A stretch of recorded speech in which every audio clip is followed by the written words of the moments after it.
No con buenas noticias. Se ha informado por fuentes internas del hospital que la pequeña Kareli, hija de Lupita TikTok, ha presentado muerte cerebral. Se le practicaron el día de hoy 2 estudios con 6 horas de diferencia, en la cual su actividad cerebral salió nula, por lo que doctores de este nosocomio, bueno, pues han declarado la muerte cerebral. ¿A tu bebé? Ay, que estamos esperando a mi bebé que salga y que nazca bien y que... Papacitos del alma. Hoy no vengo a chismear. Vengo a hablarles con el corazón herido y la lengua encendida. Lo que están a punto de escuchar no es un cuento de redes, ni un drama más para entretenerse. Es una radiografía dolorosa de lo que pasa cuando se juega con la vida de los más inocentes. Cuando se confunde la maternidad con un reto viral y se convierte el dolor en contenido.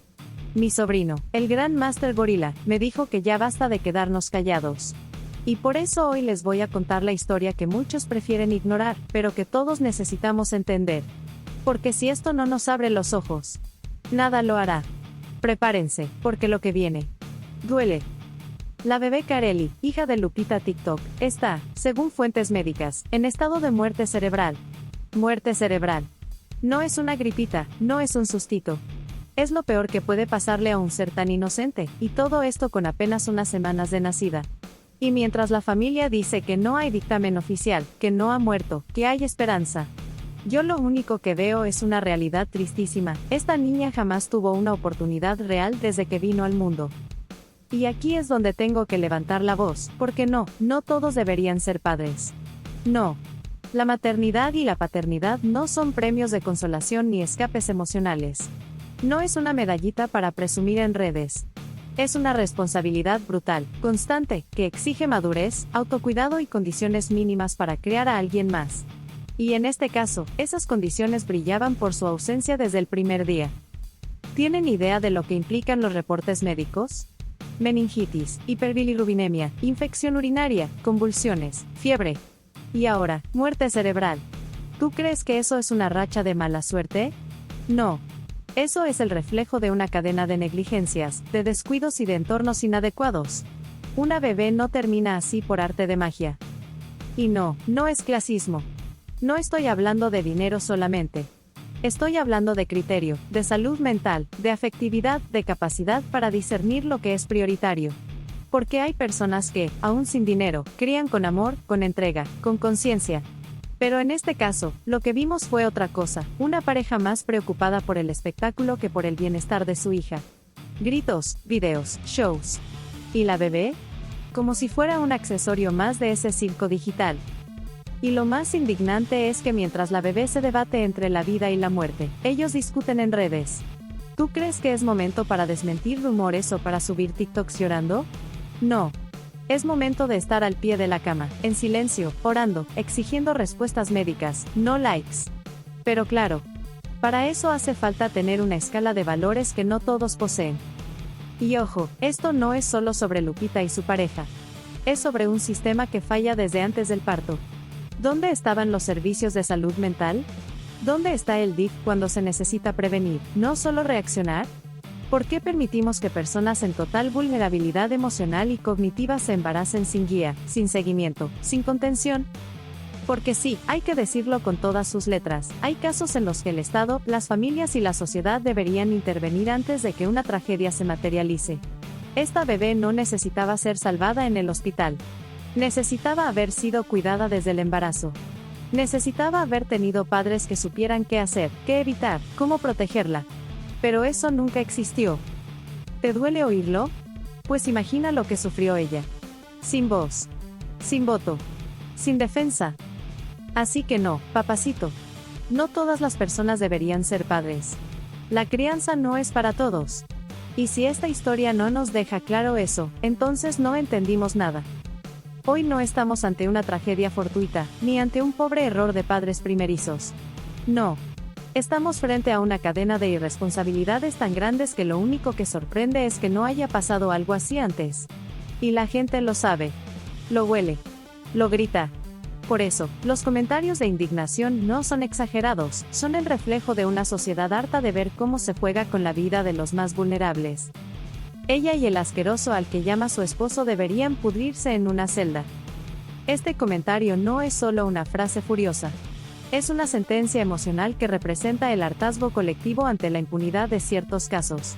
Porque sí, papacito, cuando se trata de vidas infantiles, la negligencia debería ser tratada como un crimen. ¿Cómo se puede justificar que una bebé recién nacida haya sido expuesta a múltiples factores de riesgo que terminaron, según fuentes médicas, en una muerte cerebral? ¿Dónde estaban los cuidados básicos? ¿Dónde estaba el seguimiento médico? ¿Dónde estaba la responsabilidad afectiva? Aquí no estamos hablando de gente sin recursos que hizo su mayor esfuerzo.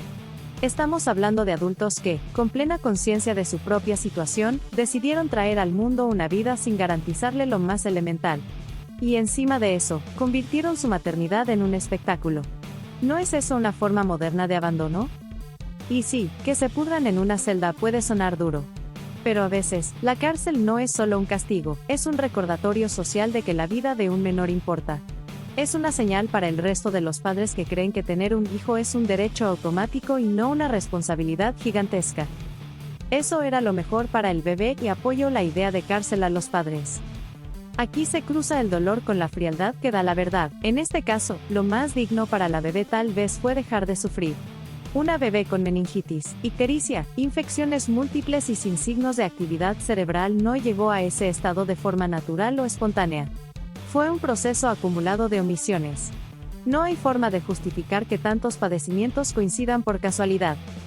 Y si llegamos al punto de que la muerte fue lo mejor, entonces debemos voltear a ver con más fuerza a quienes lo permitieron, a quienes fallaron, a quienes la trajeron al mundo sin estar mínimamente preparados. En muchos países con legislación moderna, cuando una persona provoca, por omisión o acción, el deterioro o muerte de un menor bajo su custodia, se le persigue penalmente. En México, los artículos 343 bis del Código Penal Federal y equivalentes en los códigos locales permiten imputar a los padres por homicidio culposo o incluso doloso si hay indicios de omisión grave. Entonces no es odio gratuito. Es exigencia de justicia. Porque si no se castiga, se repite. Cosas como estas pasan. Esta frase, en su aparente frialdad, encierra una de las verdades más escalofriantes del caso. Esto no es un hecho aislado. No es un accidente único. Es parte de un patrón que ocurre una y otra vez en los márgenes del sistema. Mujeres embarazadas sin red de apoyo, padres ausentes o funcionalmente inútiles, instituciones rebasadas, bebés que mueren sin que nadie rinda cuentas. ¿Y sabes por qué pasa? Porque en este país se ha normalizado que cualquiera puede ser padre o madre sin ningún tipo de evaluación, sin educación sexual, sin orientación psicológica, sin acompañamiento. Tener un hijo se volvió más fácil que tener una licencia de conducir. Y eso es una falla estructural. Cuando decimos cosas como estas pasan, no estamos lavándonos las manos. Estamos diciendo, esto es un síntoma de algo más grande. Si no se reforma el sistema de salud mental, si no se fortalece el rol del DIF preventivo, si no se crean filtros de acompañamiento a personas con antecedentes de abandono, consumo o inestabilidad emocional severa, entonces lo único que estamos haciendo es dejar bebés a la suerte del destino. La indignación está más que justificada. No es odio, es desesperación. Porque ya es hora de que entendamos algo muy claro, no todo el mundo está en condiciones de ser padre o madre, y cuando lo hacen sin preparación ni condiciones, las consecuencias las paga quien menos puede defenderse, el hijo. Y si en este caso se habla de cárcel, es porque a veces solo así se entiende la gravedad. Porque ya no basta con llorar después. Hay que prevenir antes. Y eso empieza por atrevernos a decirlo sin miedo. Hay personas que simplemente no deberían traer hijos al mundo. El tema de la discapacidad y la maternidad no puede tratarse con frases bonitas o corrección política. Aquí lo que está en juego no es un debate teórico, es la vida real, y más cruda que nunca. Comentarios como: las personas con discapacidad y con bajos recursos económicos no deberían de tener hijos. A muchos les puede parecer brutal esta frase, incluso discriminatoria. Pero lo que está detrás no es odio hacia las personas con discapacidad o pobreza, es un grito de frustración cuando el sistema y la lógica humana parecen haber fallado por completo. Porque no se trata de juzgar desde la comodidad, se trata de asumir que criar a un hijo no es un derecho automático, sino una tarea que exige capacidades reales y entornos mínimos de estabilidad. La maternidad no es terapia, ni redención, ni una obligación cultural. En muchos contextos, especialmente en entornos vulnerables, se romantiza la maternidad. Se dice que tener un hijo te cambia la vida, que con un hijo todo se puede. Pero la realidad es otra: si no tienes la madurez emocional, la salud mental, el criterio, ni el entorno adecuado, lo único que vas a crear es una tragedia más. Y ojo, aquí no estamos diciendo que una persona con discapacidad jamás deba ser madre o padre. Lo que decimos es que debe haber un análisis serio y profundo de cada caso. Porque hay discapacidades que afectan la capacidad de autocuidado, de interpretación de riesgos, de empatía, de control emocional. ¿Y si alguien que no puede cuidar de sí mismo quiere criar a un bebé? ¿A quién se le va a delegar esa responsabilidad? ¿Al destino? ¿A TikTok? Discapacidad sin red de apoyo es abandono disfrazado. Uno de los errores más graves de nuestra sociedad es creer que basta con darle una oportunidad a alguien.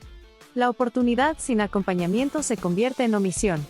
En este caso, Lupita ha mostrado durante años una serie de comportamientos que evidencian una desconexión con la realidad, con los límites, y con el autocuidado básico. Entonces, ¿por qué nadie intervino? ¿Por qué no hubo una evaluación integral antes del parto? ¿Por qué no se activó un protocolo de protección infantil apenas nació Kareli? Y aquí volvemos al mismo punto, porque no existe un filtro real que diga tú sí puedes ser madre o padre y tú, de momento, no. Y es ahí donde la sociedad, por temor a ser políticamente incorrecta, ha permitido que el miedo a estigmatizar sea más fuerte que el deber de proteger al más vulnerable. No se trata de castigar la discapacidad, sino de prevenir tragedias. La solución no es esterilizar a nadie ni quitarle sus derechos a la ligera. La solución es establecer criterios claros, acompañamientos verdaderos y una intervención oportuna del Estado. En países desarrollados, hay instituciones que se encargan de evaluar la capacidad parental en casos donde existen riesgos psicológicos, psiquiátricos o de entorno. En México, esas herramientas son casi inexistentes, o solo se activan cuando ya hay una denuncia. Pero para entonces, ya es demasiado tarde. ¿De qué sirve que el DIF actúe si la bebé ya está entubada? ¿De qué sirve una carpeta de investigación cuando el daño ya fue irreversible? Y para quienes se ofenden por estas posturas, no estamos diciendo que las personas con discapacidad valgan menos. Lo que estamos diciendo es que un bebé vale demasiado como para que su vida dependa de un a ver cómo le va. Y sí, también duele decirlo, pero la pobreza sí importa, porque criar en condiciones de miseria extrema no es lo mismo que criar con seguridad, alimentación, higiene, salud y afecto. Criar a un hijo no es solo tener amor. Es tener cabeza. Es tener estructura. Es poder garantizarle un presente sin carencias graves y un futuro posible. Y si tú no tienes ni lo uno ni lo otro, no deberías traer una vida al mundo solo para repetir el ciclo de dolor. Es tiempo de dejar de idealizar la maternidad como algo que te salva y comenzar a verla como lo que realmente es, una responsabilidad para la que no todos están preparados. Y si alguien tiene una discapacidad que le impide ejercer esa función de forma segura, sin red de apoyo, sin acompañamiento médico, sin estabilidad emocional ni económica, entonces la respuesta debería ser clara. Primero tu recuperación, tu estabilidad y tu contención. Luego, si la vida lo permite, hablamos de ser madre. Pero no al revés. La tristeza genuina por la bebé. Porque incluso entre tanta indignación, tantos ataques y tanto morbo, hay un sentimiento que se impone por encima de todo, el dolor profundo por una vida inocente que nunca tuvo oportunidad. Comentarios como: la verdad esto no me tenía con el pendiente, pero siento tristeza por lo que ha de haber sufrido esa bebé. La neta aquí la única víctima fue el bebé. Estas frases, aunque simples, encapsulan una verdad innegable. La bebé Kareli no pidió venir al mundo, y mucho menos pidió vivir en un entorno inadecuado, hostil, sin los cuidados básicos ni la preparación emocional de quienes la trajeron. Y aquí es donde nuestra postura se reafirma con más fuerza. Si la gente siente tristeza por ella, es precisamente porque intuyen que nunca tuvo una verdadera oportunidad. El sufrimiento infantil, un dolor que no debería ser normalizado. Cuando alguien dice me da tristeza lo que sufrió esa bebé, lo que está haciendo, consciente o inconscientemente, es reconocer que algo estuvo mal desde el inicio. Y no se trata solo de su cuadro clínico. Es el dolor emocional de imaginar a un bebé convulsionando, deshidratado, con fiebre, internado a los pocos días de nacido, sin poder hablar, sin poder defenderse. Mientras el mundo entero discute si su madre miente o no en TikTok. ¿Te lo puedes imaginar? Porque ahí está el verdadero horror. En esa imagen silenciosa de un ser que no entiende el caos que lo rodea, pero que lo sufre con todo su pequeño cuerpo. Y por eso, la tristeza del público no es solo emocional, es también una forma de protesta, una forma de decir esto no debía haber pasado. No era su culpa, pero pagó las consecuencias. Este punto refuerza brutalmente nuestra postura. Si la bebé fue la única víctima, entonces, ¿quiénes fueron los victimarios? Y aquí no hay que darle muchas vueltas, la responsabilidad es de quienes decidieron tenerla, sin condiciones, sin preparación y sin voluntad de modificar sus vidas para priorizarla. Porque, papacito, criar no es solo alimentar. Es estar emocionalmente disponible, es tener criterio, es saber cuándo dejar de pensar en uno mismo y dedicarse por completo a ese ser frágil que depende al 100% de ti. Y si no puedes hacer eso, ya sea por tu situación mental, económica o emocional, entonces no deberías ser madre ni padre hasta que estés listo. Punto. Porque cuando fallas, las consecuencias no te golpean a ti. Golpean a quien menos lo merece, al hijo. La empatía colectiva como reflejo de lo que está roto. La tristeza de la gente también revela otra cosa, estamos cansados de ver niños pagar las fracturas de los adultos. Esta no es la primera bebé maltratada, ni será la última, a menos que entendamos de una vez por todas que traer hijos al mundo sin capacidad real de cuidarlos es una forma de violencia. Y sí, puede sonar fuerte. Pero más fuerte es ver cómo un país entero se entera del deterioro de una bebé a través de redes sociales mientras los padres debaten si fue el calor o si el hospital se equivocó. ¿Tú crees que esa bebé alguna vez supo lo que era estar segura? ¿Tú crees que el amor bastó para protegerla? Y aquí viene lo más doloroso, este caso es una repetición más. No estamos ante un evento extraordinario. Estamos ante el síntoma de una enfermedad social, la falsa creencia de que tener un hijo es un derecho absoluto, y que no hay requisitos mínimos para hacerlo.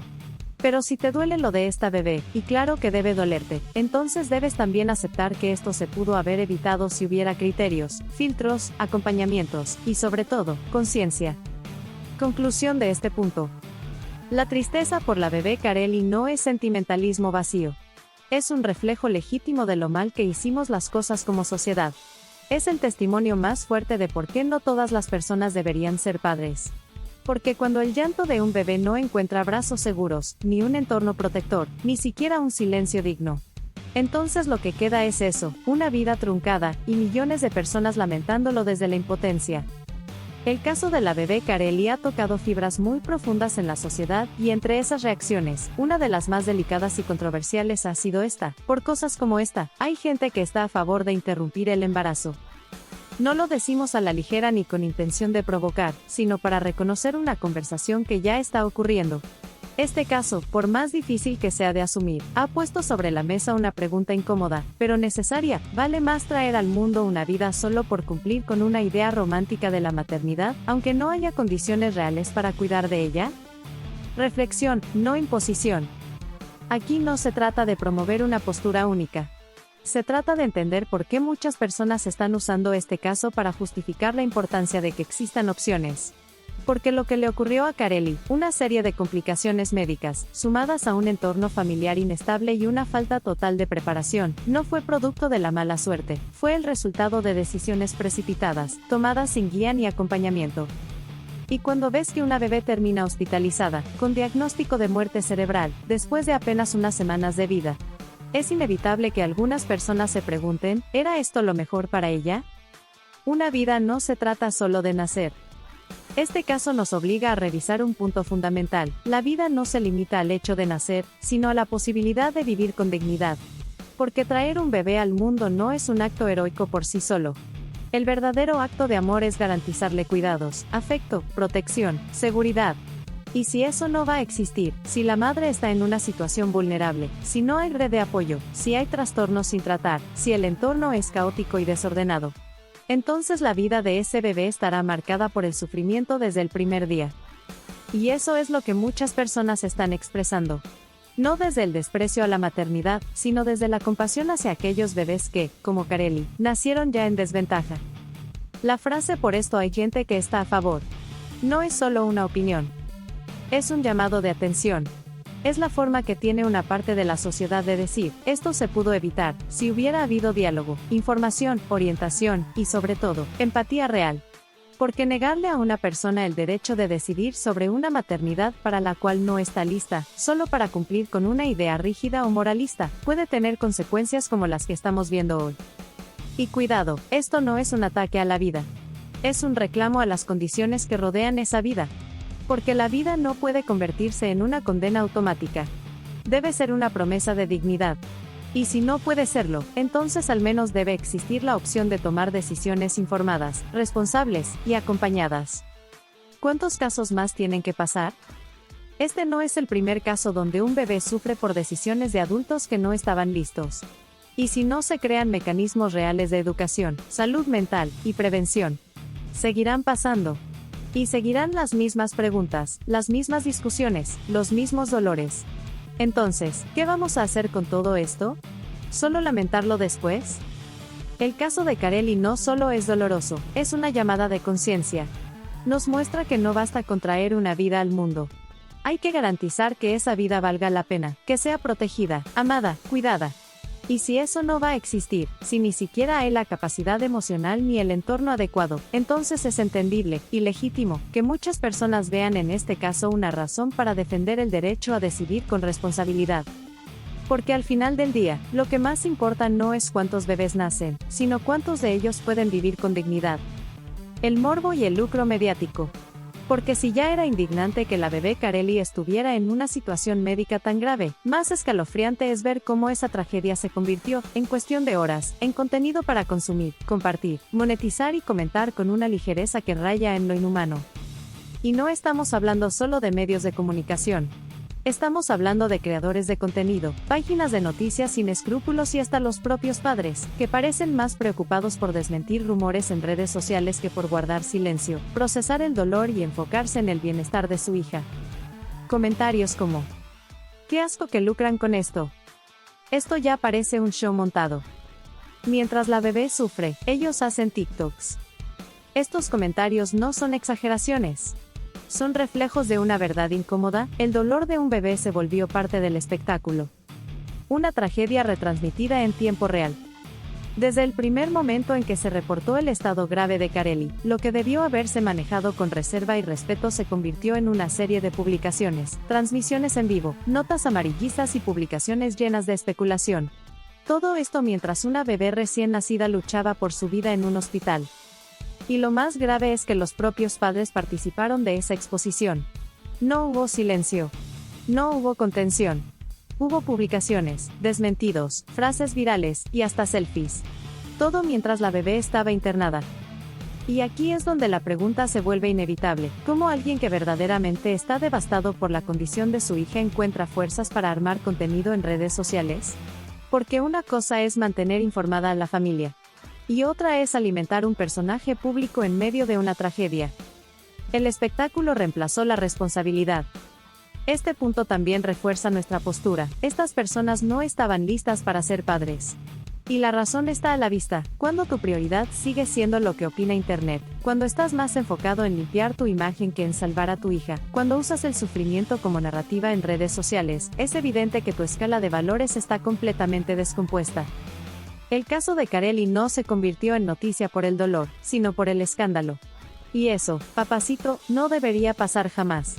El hecho de que haya audiencias esperando el próximo video de la mamá, el nuevo en vivo del chullón, o la respuesta a los haters, mientras una bebé está conectada a un respirador, es una señal de alarma brutal sobre en qué nos hemos convertido como sociedad. La bebé dejó de ser una persona. Y se volvió contenido. Este es uno de los aspectos más crueles del morbo mediático: deshumaniza. La gente ya no habla de Kareli como un ser humano, sino como la bebé de TikTok, como la hija de Lupita, como un símbolo dentro de una historia viral. Y eso despoja a esa niña de su identidad, de su dignidad, de su derecho a ser tratada con respeto. Porque al final del día, ella no pidió ser famosa. Solo necesitaba ser protegida. Y lo peor, hay dinero de por medio. Sí, aunque nadie lo diga abiertamente, toda esa atención genera ingresos, visualizaciones, monetización, menciones. Y eso convierte el sufrimiento infantil en una fuente de recursos. Y cuando el dolor se convierte en ganancia, el incentivo por proteger desaparece. Gana más el que más drama muestra. La exposición mediática también es una forma de violencia. Y hay que decirlo con todas sus letras, usar a un bebé enfermo para mantener relevancia en redes sociales es una forma de maltrato. Tal vez no físico, tal vez no visible, pero sí emocional, simbólico y profundamente destructivo. Porque esa bebé, si sobrevive, tendrá una historia marcada por una exposición que ella nunca eligió. Y si no sobrevive, como se teme, entonces quedará en la memoria colectiva como un ejemplo más de cómo el espectáculo devoró lo que debía ser íntimo, respetado y contenido. El morbo, la viralidad y el lucro se han convertido en enemigos silenciosos de la infancia vulnerable. En vez de rodear a la bebé con cuidado, la rodearon de cámaras. En vez de atender con serenidad, respondieron con publicaciones. Y en vez de silencio respetuoso, lo que se escuchó fue el ruido ensordecedor de las vistas, los seguidores y los comentarios. Y eso, papacito, no solo es señal de inmadurez. Es prueba de que no estaban preparados para ser padres. Porque quien antepone el impacto digital al bienestar de su hijo, ya lo perdió todo. Y en ese espectáculo, la única que realmente no tenía voz, fue también la que más perdió. El humor negro y la banalización de la tragedia. Porque si hay algo que este caso ha evidenciado, es la capacidad, o mejor dicho, la frialdad, con la que ciertos sectores del público pueden transformar el dolor más profundo en un chiste viral. Y aunque a primera vista parezca solo una forma de desahogo, también es una señal brutal de que la situación ha sido completamente deshumanizada. Comentarios como: el anticristo solo aguantó un vaso de coca con 5 varos de chetos. Selección natural. El mame al chullón murió hoy. Frases como estas muestran un fenómeno muy concreto: cuando una tragedia se vuelve demasiado expuesta, demasiado mediatizada y demasiado manipulada, la gente deja de verla como algo real. Se convierte en material de consumo rápido, en meme, en sarcasmo, en humor grotesco. Y eso, papacito, no pasa por casualidad. Pasa porque la historia ya no se siente humana. Se siente como parte de un show. El humor negro como reflejo del hartazgo social. Muchas veces, el sarcasmo y la burla no vienen solo de la crueldad. Vienen también del cansancio, del enojo, del sentimiento de impotencia. La gente se burla porque ya no sabe cómo procesar lo que está viendo. Se mofan porque están hastiados de ver una y otra vez cómo los más inocentes pagan los errores de los adultos. Y como el dolor ya no conmueve, entonces lo ridiculizan. Pero no por eso deja de ser preocupante. Porque cuando usamos el humor para reírnos de una bebé en estado crítico, cuando la gente hace bromas sobre su sufrimiento o sobre la pareja que la trajo al mundo, lo que estamos viendo es una sociedad que ha normalizado tanto la tragedia, que ya no sabe cómo mirarla con humanidad. El punto más grave, ya no duele, ya entretiene. Y aquí es donde este fenómeno refuerza nuestra postura de manera directa. ¿Cómo puede doler algo que ya se convirtió en meme? ¿Cómo puede provocar empatía una historia que ya es objeto de risa colectiva? Esa banalización es consecuencia directa de la exposición constante.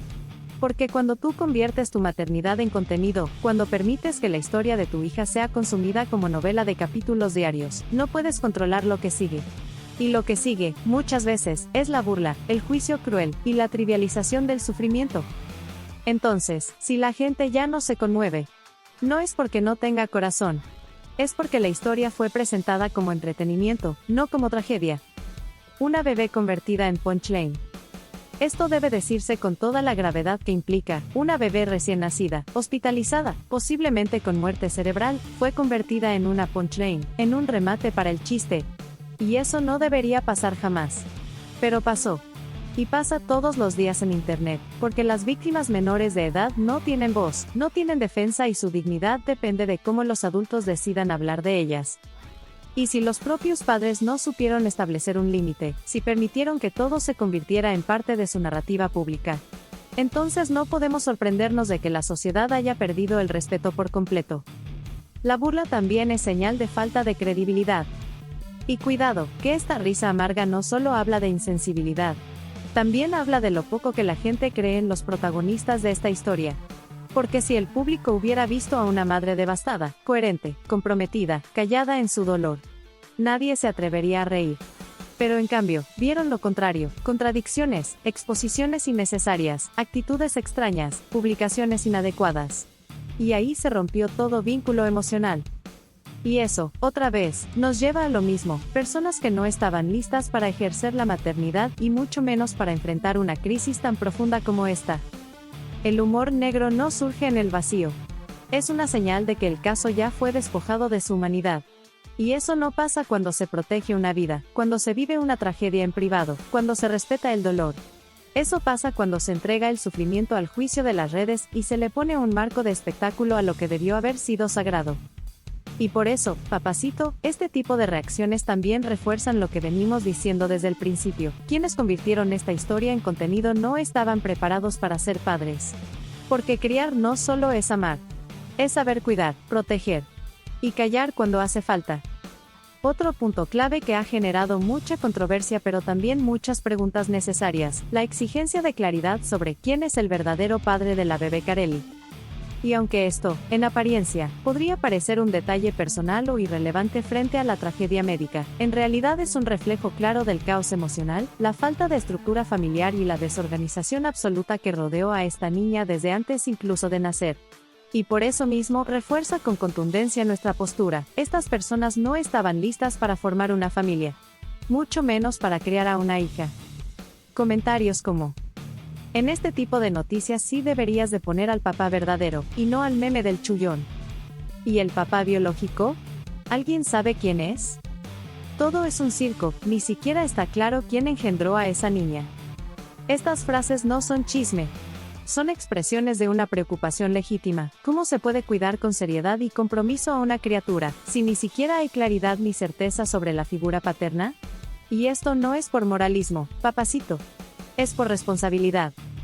La identidad del padre como pilar emocional, que nunca existió.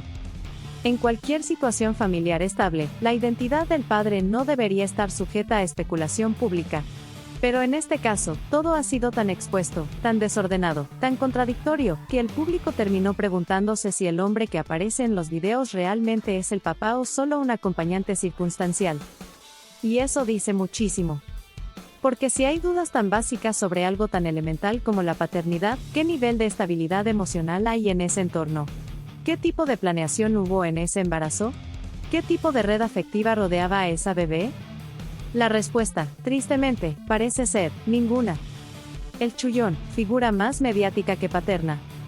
El personaje que ha sido bautizado por redes como el chullón ha sido más protagonista de memes y burlas que de gestos reales de paternidad. Su presencia en medios se ha sentido más como parte del espectáculo que como alguien que sostenga, cuide y proteja a su hija con madurez. Y no se trata de criticar su apariencia, su forma de hablar o su manera de vestir. Se trata de lo que proyecta: desconexión, dispersión, desinterés emocional.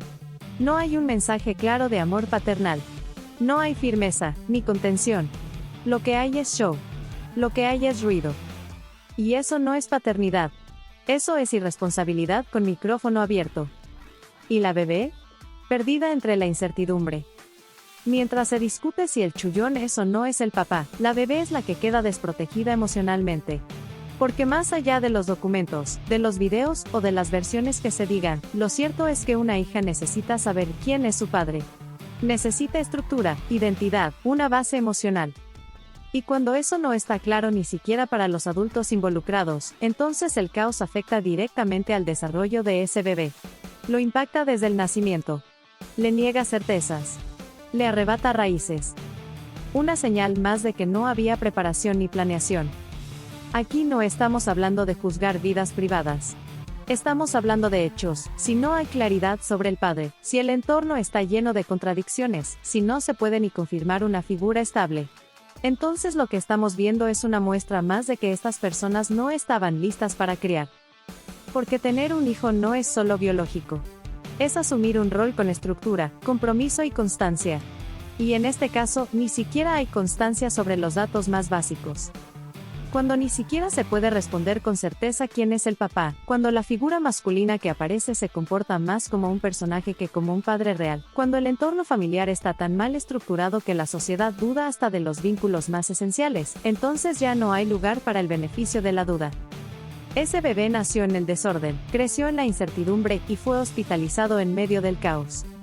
Y por eso volvemos a decirlo, con todo el peso que implica, esas personas no debieron ser padres. No por odio, no por juicio fácil, sino porque no estaban preparados. Y porque el precio de su improvisación lo pagó la única inocente, la hija. Papacito, lo que acabamos de analizar no es solo un caso viral. Es una radiografía profunda de una tragedia que se gestó mucho antes de que la bebé Kareli llegara al hospital. Es una historia donde la muerte cerebral no fue el inicio del problema, sino la consecuencia final de un entorno quebrado, de decisiones apresuradas, de una maternidad no asumida con responsabilidad y de un padre ausente o simbólicamente inexistente. Desde el principio quedó claro, esta bebé nació en medio del caos. Sin estructura emocional. Sin claridad afectiva. Con padres más enfocados en alimentar sus redes que en garantizarle lo más básico, amor, cuidado, protección y silencio. Y no todos los casos extremos son culpa de los padres. Pero este sí. Porque aquí hubo señales. Porque aquí hubo antecedentes.